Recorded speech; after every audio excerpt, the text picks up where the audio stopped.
What's it like to work at the quantum level? How do you know all this stuff about me without me saying any more than hello? What do you see when you work on people? These are some of the questions that people ask me all the time.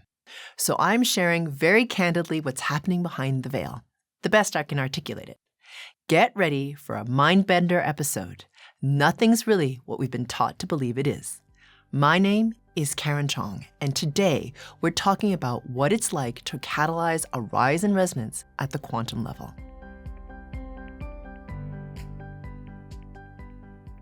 I love this. I love this conversation. Okay. So today we get to ask you, basically, how do you do what you do? Okay. Right? You know, we want to know the nitty-gritties, granular details of how on earth you can help clients clear the distortion patterns and raise their frequency resonance. Okay.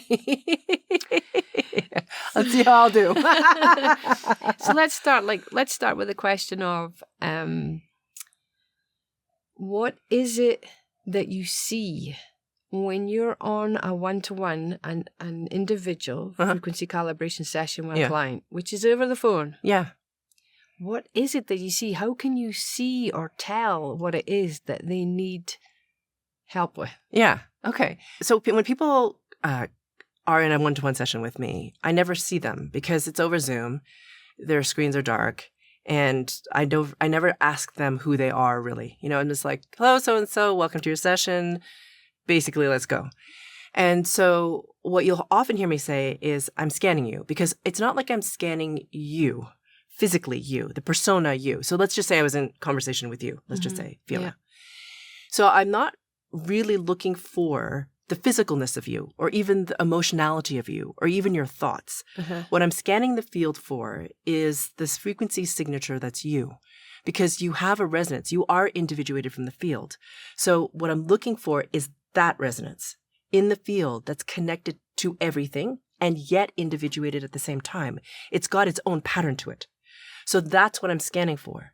And in terms of your question, like, how do you know what to do? Okay, hang on. Before we get there. Yeah. Right. So the question that pops up in my head is, right, you don't know some of these people. No. It's their first time. Yeah. They ring in, hi, I've got my individual frequency calibration. My name is bleh. Yeah. Right. How do you recognize them then in the field? If you don't know them as a face and their emotions and thoughts, how do you know in all this frequency resonance noise that that's their frequency signature? So it has nothing to do with your physicality. It has to do, like I said, on frequency resonance. And the thing is, we always think of ourselves as just ourselves, you know, the physicality, that's us, our thoughts, our emotions. Yeah. But you're also something grander. You are infinite indestructible consciousness that's intrinsically part of the one. So you're part of the field. And that is what I'm tapping into. You at a higher level. So it's your higher self that's like, hey, the embodiment of me wants to clear up this stuff so they can accelerate on spirit level in whatever way. And so what I'm tapping into more than your physicalness is you at the higher self level, that aspect of you. And because your higher self is very aware that I'm working with it, it's like, hello. Okay, the version on spirit level of hello. Okay? And so that's why. So for example, people have asked me to work on people who aren't present. So for example, I had a client whose father had gone in for a surgery and was in a coma. And she couldn't talk to him, but he wasn't coming back into his body, no matter what they were trying to do to get him to come back. And she asked for my help. So I helped her. So what I did was I scanned the field for him, meaning his higher self, him. Like, I don't know this man. I don't know what he looks like. It's not important to me. You know, I have no idea who he is. He's just some person's father. And then when I found him, when I scanned in the field, he was completely distracted. He was just like looking at all this cool stuff on the quantum level. He completely forgotten to get back in his body. So I worked on him, etc. And when I got back from the meditation and working on him, I sent her a message saying like, okay, so I worked on your dad, but it was really weird. It was like he was distracted by all the magic of the quantum field. And she just wrote back, like laughing. She's like, you have no idea because you don't know him personally, but that's what he's like in his humanness. He takes like half an hour in the bathroom because he gets distracted by all this stuff. A little magpie. Yeah, exactly. So he's just like, what's happening? So she's like, it doesn't surprise me at all that he's doing that. at the quantum level and he's just forgotten to come back into his body. So my point is, I'm not really working with your personality, you as a human. I'm working with you at the higher level. I got that. But my question is, because I think it's relevant for a lot of people, right? How do you know that that was her dad and not her uncle, for example? Oh, yeah. I mean, like, if it was me and you're scanning for me and my higher self's going, over here, or whatever, I'm imagining. Yeah, exactly. That's exactly what's happening. Is that what happens? And then, can you be sure that's me and not my mother? Yeah. No, wait! It's me, really? Yeah. You know, that kind of thing? Yeah. Does that ever happen? I never confuse it because I'm looking specifically for this very specific resonance that's quote unquote you. So I can't explain exactly how I know. Right. It's just like, how do you know a certain scent is chocolate and not lavender? Right. Do you know what I mean? Yes. But it's kind of like that. Yeah. But it's very clear. It's super clear. Right. Yeah, very, very clear. Okay. All right. Okay. So now you've identified the person. Yeah. And then what happens? Like, because they want to raise the frequency resonance. Yeah. So they're in front of you. What do you see? Yeah. Or feel or sense or whatever? So it's interesting because I don't really see anything. I know that's kind of disappointing for some people, but it's more of a knowing awareness. It's actually faster than an image. I used to see. So meaning when I was younger, before my abilities came in, I would interpret the non-seen through images. Right. So meaning I would be given images about certain things and I would know certain things because of images that were presented to me. Yeah. Now it's not an image anymore. And when I first began, it was really disorienting because when you have an image, it's really easy in a way because you're like, I know what that image is. I'm 100% clear on what it is. There's like no shadow of doubt in my mind. It's easy to rely on it in a way. Yeah. And before my abilities came in, I lost my gift of sight in the sense that the images stopped coming. And it was totally disorienting to me because I was just like, where are all the images? Yeah. You know, and it's kind of like I lost like a limb or something because it was the way I interpreted the non-ordinary, right? The non-seen. Yeah. But really what it was clearing the way for was me to have this different sense, which has to do with knowing, which is a lot faster. But the problem with knowing is you can't tell, like, if like there's no, like the image is the image, you know what I mean? Like you kind of rest in knowing what the image is. Yeah. But when it's a knowing, there's nothing other than your own trust in the knowing. Ooh, I don't think I could handle that. I was just, it's really, for somebody who has such control issues, it's hard to explain how unnerving that is. Yeah, well, I can only imagine even with self-doubt. If you have a day where your self-doubt's high, yeah. How on earth? Yeah. Who do you trust? You know? Yeah, exactly.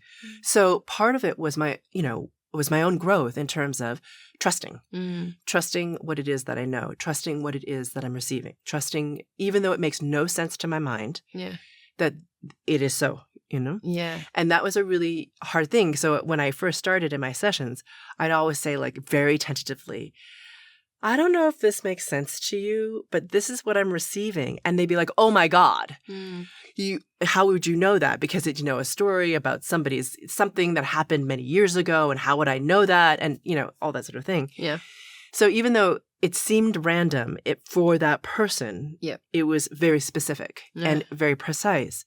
So I had to sort of get out of my own way in terms of my own like stuff of self-doubt and all that stuff, which is, a work in progress. There's never an end to the work that we can do on ourselves, for better or for worse. Speaking of these moments, you're like, no, I get it. Yeah, exactly. But it does clarify. And so to answer your question, what do you see? So what I'm aware of is this, it comes like as a flash of knowing, okay, of this is what it is. And I don't have to make sense of it. So if I try to make sense of it as Karen, the personality, it screws it. Yeah.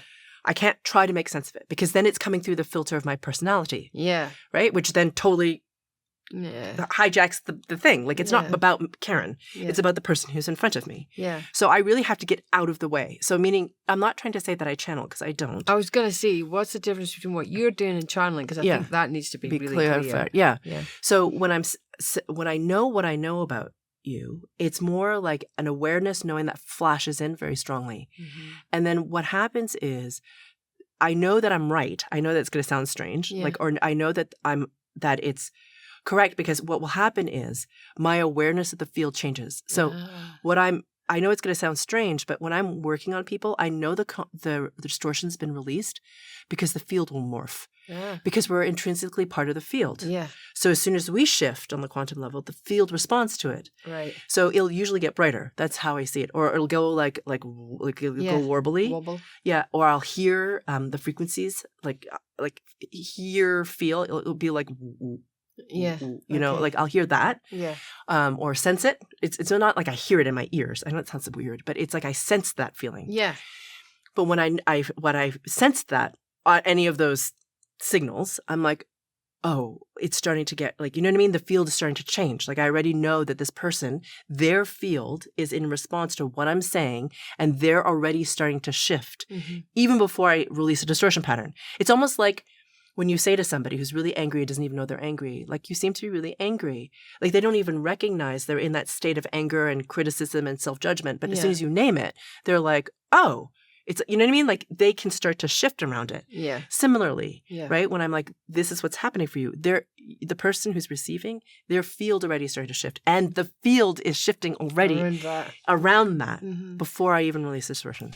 To be able to experience more quantum level change, you need to raise your frequency resonance. Click on the link in the description below to access my free Frequency Accelerator Group Frequency Calibration. So there's two things in there, right? First of all, I think we probably need to talk about the field a little bit more. Yeah. And then when you shift it, what are you doing? Like, talk through the mechanics of it, if you can. You know, because I know it's hard to describe what you're seeing, sensing, whatever, knowing. And then you sense or perceive the field changing as the person's resonance changes? Yes, is that what we're saying so far? That's exactly right. Right.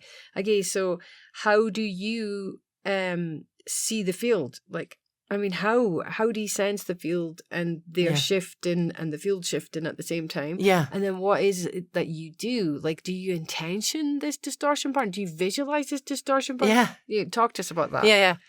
Okay. So, how do I perceive the field? It changes. It depends what I'm doing, and it depends on what my own resonance is. Huh. Okay? So when it's a really strong mastermind, okay? So I'm not talking about individuals now. I'm talking about at a retreat in the Limitless Potential Mastermind, in Living Your Brilliance, or any of the online workshops I give. Yeah. What can happen is that group will come into coherence really fast. So meaning all the beings that are coming together, right? Meaning the people who are participating, right? Are coming together with their higher selves are here to ascend, right? That is the purpose of the mastermind. And ascending means becoming more aware of your own connection to pure source, right? Mm-hmm. Being aware of yourself as a fractal of the divine, okay? So that's what we're doing, clarifying that. Because, you know, in our humanness, we're just like, we think we suck. We have all these shortcomings. Like, oh my God, I'm doing this again, for God's sake. And then I've got all these things to do. And you know what I mean? That's how we define. Like, I'm not as good as them. And it's like, I identify myself as like a mother or a wife or like this person as an employee. Like, I don't think of myself necessarily as like a fractal of the divine. Yeah. You know? I mean, I'm not consciously walking around and I'm a fractal of the divine. Who are you? I'm a fractal of the divine. Exactly. That's not how we are, right? Yeah. So that's what we're doing with group frequency calibration. So when those masterminds come into coherence, what happens for me is that my perception of the field will morph, meaning it's light, it's resonance, so the feeling sense of the resonance will change. Right. So meaning I'll hear the voop, voop more, because the reason I'm talking about the voop, voop is because when you're at the quantum resonance, everything is a wave. It's not a particle. It's not solid, right? So when you think of electrons and protons and neutrons, those things are particles. They're solid. They're things, right? Yeah. But that's in our 3D reality because we have put our attention on it and now they're solid. But at the quantum level, everything is waves because it's all possibility and potential. There is nothing freaking solid at the level of the quantum.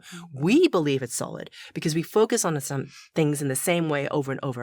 And our minds want habituation. They want a certain thing to happen, and we have distortions that create that sameness over and over again. But the thing is, when you get really high in resonance, especially when you're in this group situation, in terms of a mastermind being really high, moving together, that's when the quantum field is like really present, because it's not about the solidity. That's not where the level we're working at. We're not working at the level of 3D. We're working at the level of quantum. So I'll hear the like whoop, whoop, you know what I mean? I'll sense the waves. Right. I'll sense the light change. I'll feel like the physical reality is starting to morph. So it will almost like start to pixelate and like dissolve and then come back in. So like those particles are recalibrating? Yes, exactly. It's like the particles go into wave and then reshape into particle and then go into wave.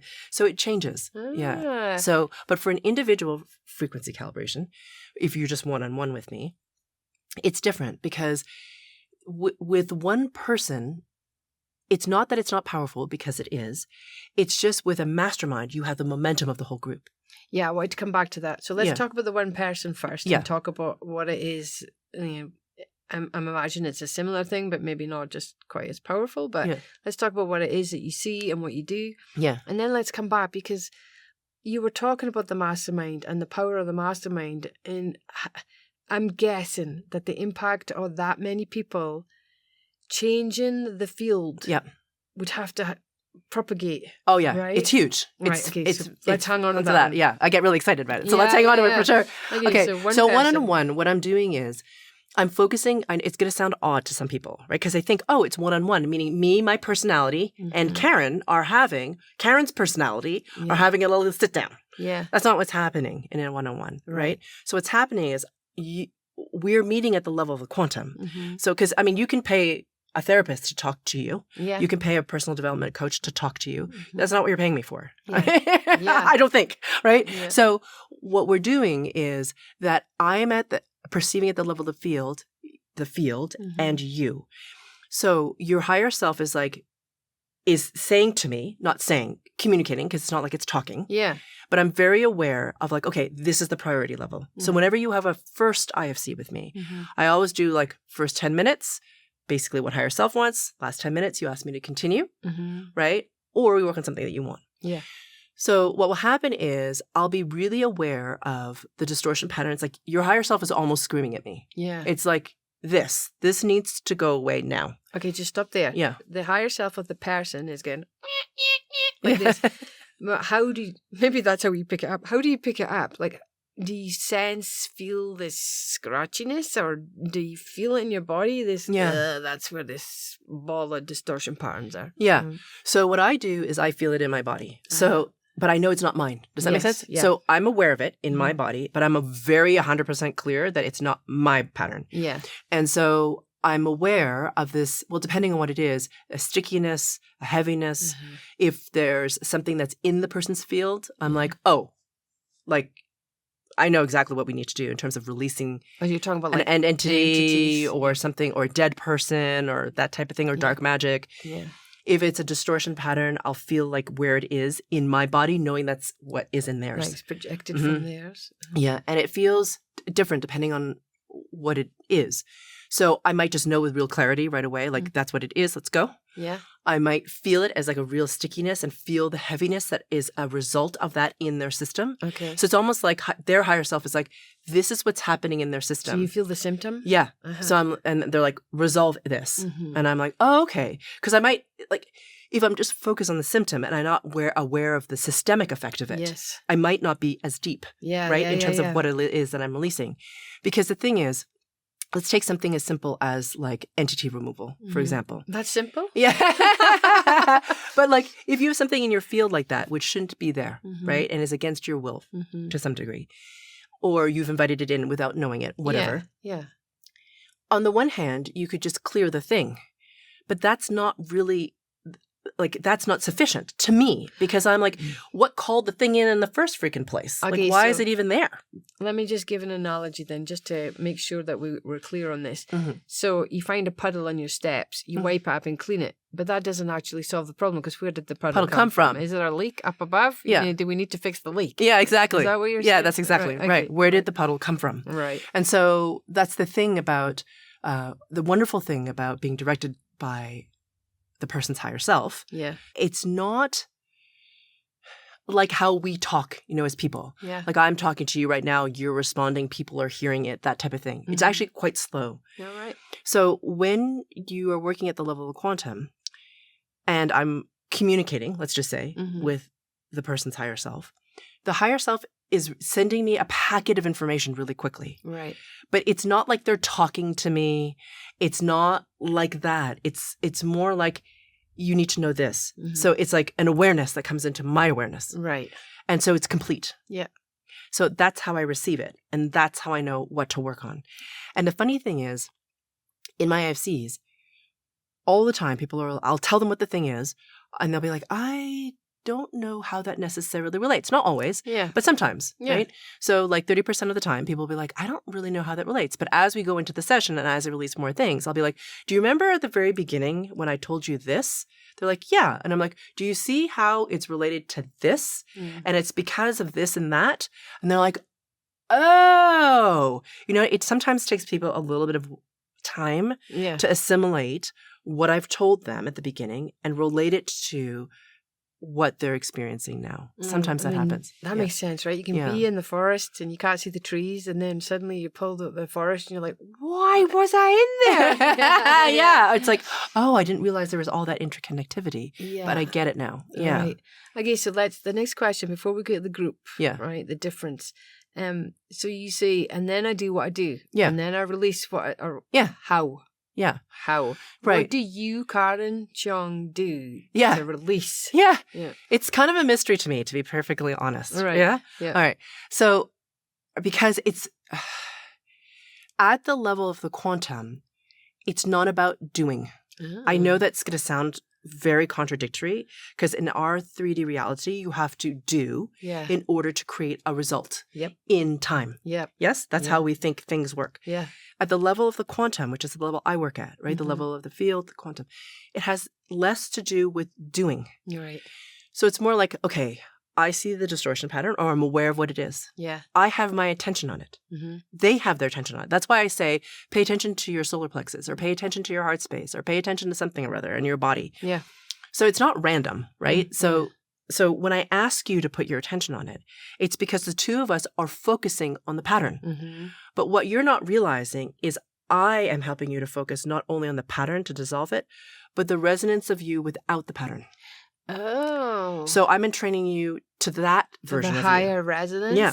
But you need to see the pattern in order to let it go. Yeah. But you have no idea what that you version of you is without the resonance. You do actually have no idea what it is. You have no frame of reference for it because you're in the version that you're in now. Right. Yeah. So I just bring you into that. I bring your focus into that upper one, the higher resonating one, so that the lower one can release, the distortion can release.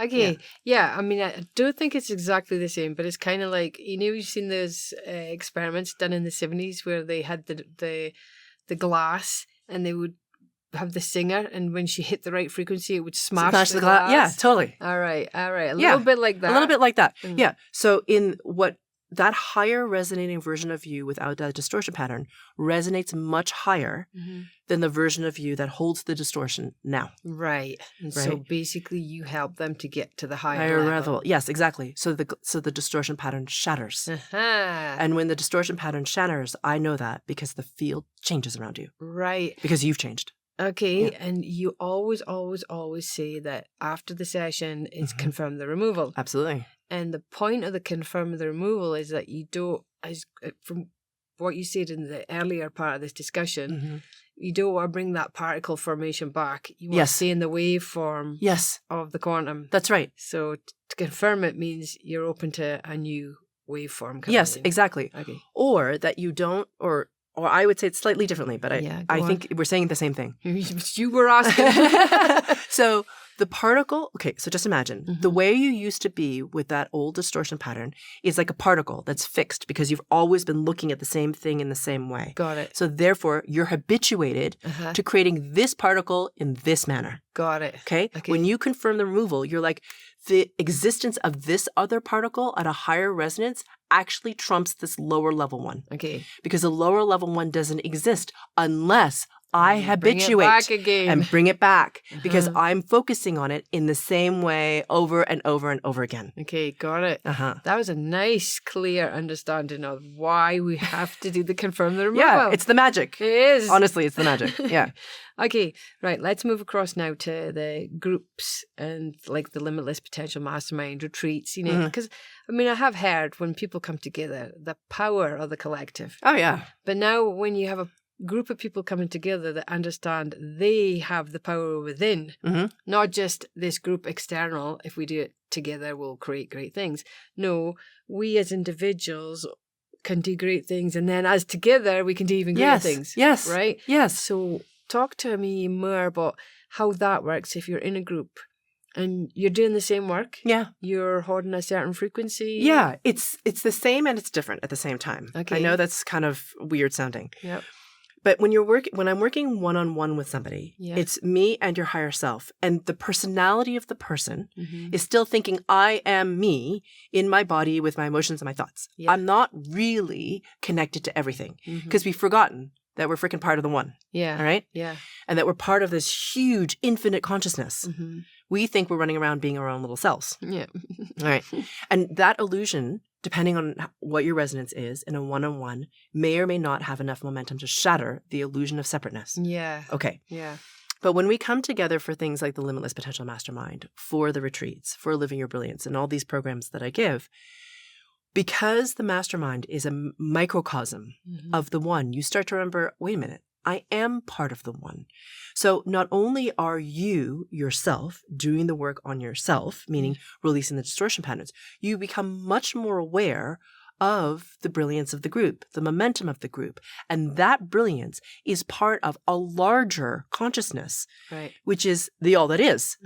And that you get to harness that tremendous power of the universe. Like, you know what I mean? It just drops more quickly, the illusion of the separate, like me doing it by myself to make a change. Yeah. You're like, wait a minute, I'm freaking part of the all that is. And because I'm part of this group as a human, right, you're like, oh, wait a minute. Yeah, that's right. We work together because I am part of all of this.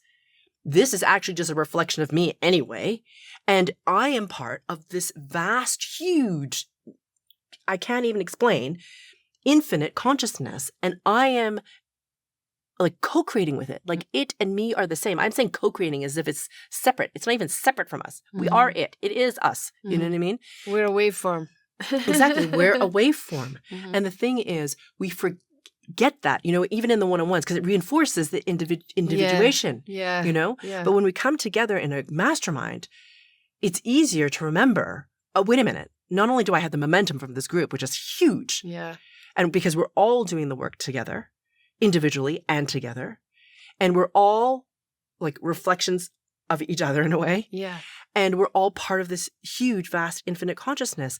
And it's like this tremendous amount of momentum that happens. Yeah. So you talk about the momentum. Let's just unpack it a little bit, right? Sure. So you're in this group and you say there's greater momentum. So what do you mean by that? Because we're all just sitting there. Where's the momentum? What does it look like? What does it feel like? What's the momentum about? Yeah. So momentum to me has to do with the speed of your own vibration.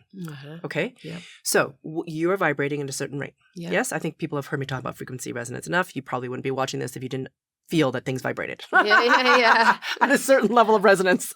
Okay. So what happens when we're in a group is that there's your resonance. And as your resonance, so let's just talk about the me in the group first. Yep. So the resonance of you as an individual starts to rise because here you are clearing your distortion patterns, knowing, clarifying your own awareness of your connection to the all that is. Yeah, because you're actually in front of the group doing what you would do. Yes, exactly. But in front of the whole group. Or online with the group. Yes. Yeah. Okay. So what happens is that because each person, we're all linked. Yeah. And we're all doing this together. Yeah. And we recognize that we're doing it together. It's not like I'm pretending none of those people exist. You know what I mean? I mean, like you're quite aware that you're in a group, right? And so what will happen is because we're each doing this clarification and because we're aware that we're part of this mastermind, there is an acceleration in our own vibrational rate because we tap into the oneness of everything, that very high resonance of the all that is, pure source, whatever you want to call it. Mm-hmm.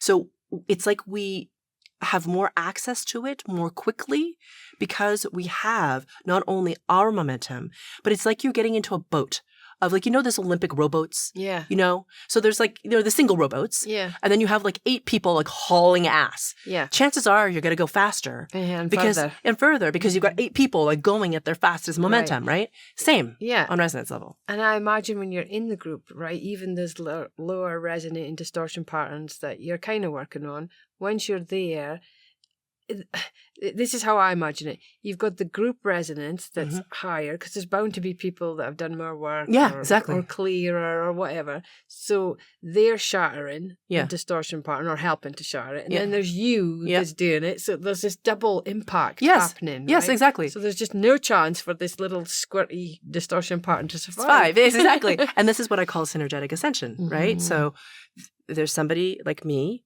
who is of a certain resonance that catalyzes a jump in momentum, meaning a jump or a rise in vibration. Yeah. Everyone else follows that because as humans, we entrain to a higher level vibration. It's just the way it is. It's how we're programmed. Yeah. So everyone now starts to move up, which then buoys me, which then buoys the rest of the group. Yeah. So this is a spiral. Yes. And this is why you can come away from a workshop and miracles happen. Absolutely. Miracles happen, profound shifts in perspectives. How you feel will change, what shows up around you. Synchronicities. People don't value synchronicities enough. They're like, oh, that's kind of cool. Synchronicities are the universe's way to show you, hey, like it's working. Yeah. What you're doing is working. Yeah, you know what I mean? You're starting to access the magic of the universe. Yeah. But look this way. Yeah, exactly. Keep looking this way. Exactly. But sometimes people just don't even notice the synchronicity. It's true. But when you start to rise in your resonance, it's like super fun because you're like, whoa, all these threads are coming together in the most random and glorious ways. Yeah, for sure. Yeah. Okay, right. Now, I think we covered the difference between the individual and the group. And I think we've covered how you kind of work. I mean, obviously, like you said, it's nobody really understands the quantum yet. Yeah. We're still playing in it, kind of. Yeah. Right? Yeah. Okay. So if there was one thing, let's just say somebody's watching this now, right? Yeah. And they're like, I want a piece of that. Yeah. Where would you tell them to start? Yeah. I would say listen to the group frequency calibration associated with this episode. Because the most important thing to focus on is to release your distortion patterns so that your frequency resonance can rise. Because, and then that's where I started too. So I just want to make this really clear. It sounds like I'm like some super magical being. You have these abilities too. Your resonance is just low, so you can't access them. Yeah. Okay? And how you express a higher resonance will be unique to you. Because I think a lot of people will be like, I want to have what she has. And I'm like, that's very boring. Yeah. Have what you have. Have what you have. Because you have a different function, a different purpose, a different role to play than I do. Yes. So I'm just saying that out there because a lot of people are like, well, if I have what she has, then then I'll have all of it. I'm like, you already have all of it. You're just at too low of a resonance to realize that you do. Yeah. And that you have access to the infinite. So as you release your distortion patterns, your frequency resonance rises.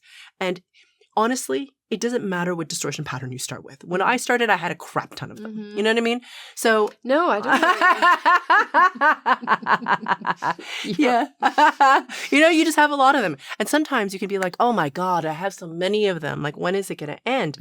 Okay, so you're a human. It's never going to end. It's never going to end. Right? And it's okay because, a lot of people strive for as if, like some utopia, as if nothing is ever going to bother them again. It's going to be all bliss and rainbows and unicorns and little hummingbirds. Okay, I'm leaving. You're telling me that's never going to happen? Well, the thing is, you can. It does.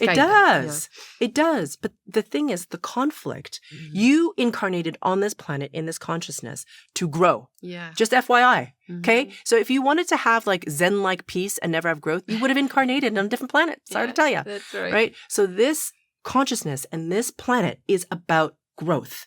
So the thing is, it doesn't matter where you start, is my point. Like, if you start by listening to this group frequency calibration associated with this episode to release the distortion patterns and rise in your resonance, fantastic.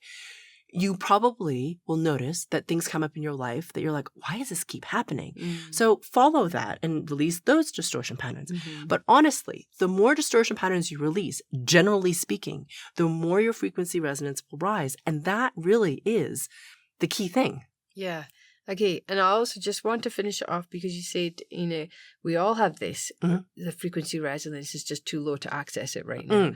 Now, for all those people that get triggered by that, that doesn't mean that you're superior because your frequency resonance is higher and theirs is lower. It doesn't mean any of that. It just means that there's an awareness required to start unpacking. That's all. Yeah, exactly. Right? And then work and releasing them. Yeah. Nothing more than that. Yeah, exactly. No, it has nothing to do with better than ever. It's just like, I don't know. I mean, would you say a sixth grader is better than a second grader? No, they just had more practice at something. Exactly. That's all. And so the thing is, my hope is that you can take hope from that. Yeah. Meaning I certainly didn't start with anything like this at all. And so as you release your distortion patterns and you gain more and more self-awareness, because that's the key, actually, more and more self-awareness and awareness that, okay, yes, here I am in my humanness. Yes, I have these issues. Yes, I'm releasing the distortion patterns. And more importantly, you start to become aware that you are part of everything, meaning you start to cultivate the big S self that I talk about. You is infinite indestructible consciousness. You are part of a greater consciousness. And once you start to recognize that, that is when magic starts to happen. And I don't mean it as an intellectual concept. I mean, I think we can understand that you're a fractal of the divine. I mean, I can say those words. People are like, yeah, check. I've heard that before. Yeah. But I'm talking about feeling it, being aware of it, knowing that. And is it 24/7? Not really, and is it a work in progress? Of course, So I say that because I think that we often will, be really such self-judgmental as if we're not perfection, then we've failed. Yeah. You're never going to be perfect. It doesn't exist. It's only about growth and progress. That's really all it is, and about heightening awareness. I would love to end it there, but I know there's one more question I'm dying to ask. Okay, go for it.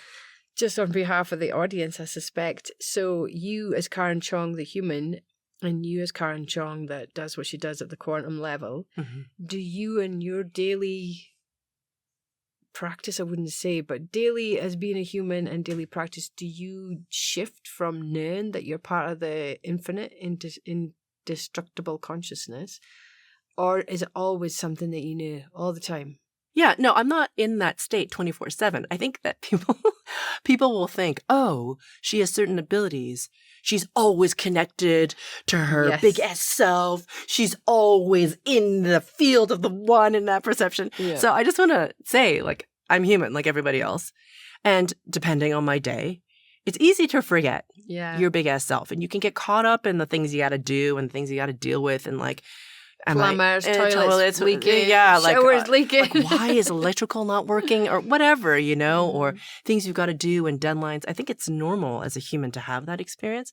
And the thing is, even in those moments where you're having the regular, you can have flashes of wait a minute, there is something here that's more magnificent than just me. But am I inhabiting that all the time? No. Yeah. And am I more and more? Yes. So I think it's the same for everybody. Yeah.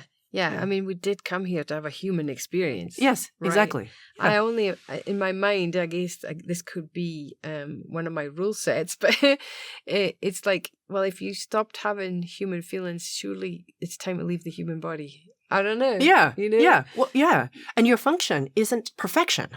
Again, to underscore that, right? Everyone thinks, okay, well, if I were constantly aware of my big S self and constantly aware of the field, then, I've achieved awakening or perfection of some kind. And I'm like, I guess that's your idea of perfection. But the thing is, as you said, that's also a negation of your humanness. Yeah. And the thing about your humanness is it's glorious because without your humanness, there is no opportunity to grow because it's your humanness that gets triggered. Okay. It's not you at the big ass self. Your big ass self is fine with everything unfolding the way it is. Yeah, exactly. But it's your humanness. It's And sitting here right now, I mean, I get excited because I think, well, if this human could learn to tap into that quantum, what could I create? Yeah. Oh my God. Yeah, exactly. Right? It's like a little game now. Woo! Let me play with this quantum. Let me see if I can create something amazing. Yes. And the other thing too is not only what is it that I can create, but how will that ripple out into the field and help others? You know? Because the thing is, and that's the wonderful thing about the quantum, is it's never just about you. No. You know, it's about because you're part of it. Come on. What do you mean? I thought it was all about me. The universe is about me, isn't it? No, I'm joking. Yeah, but it's kind of this funny thing, that illusion of separateness that we carry really strongly within us, you know? And the wonderful thing is, as you said, there's this excitement because it's like, what else can you create that has this ripple effect that you will create, but then not like on your own, meaning other people will come in and help you create it. That's exactly out of left field, and magicness will come in, magicalness or whatever, however you say that word, you know, or feelings of like, I got to go here and do this, you know? And so, you're co-creating it, but like the amazingness is as it unfolds, what the hell does it look like? Yeah. And who's coming along for the ride? ride. Exactly. That's the fun bit. Okay, right. We better end this conversation here. Yeah. Because I think we could go on quite a bit here. Awesome conversation. I think we've kind of shown people where you're coming from and how you work, hopefully. But it would be great to have some questions in the chat. Yeah. You know, to see what other people are thinking. It would be great if folk could write in and ask their questions. Yeah. So if you have questions that I didn't answer about how I work, then please ask them. Yeah, that would be awesome. Yeah. Okay. Thank you so much. Thank you. To start to release the distortion patterns that keep you from being open to and accepting your own amazing uniqueness, click here to access the free group frequency calibration that I created specifically to accompany this episode. I'll see you there.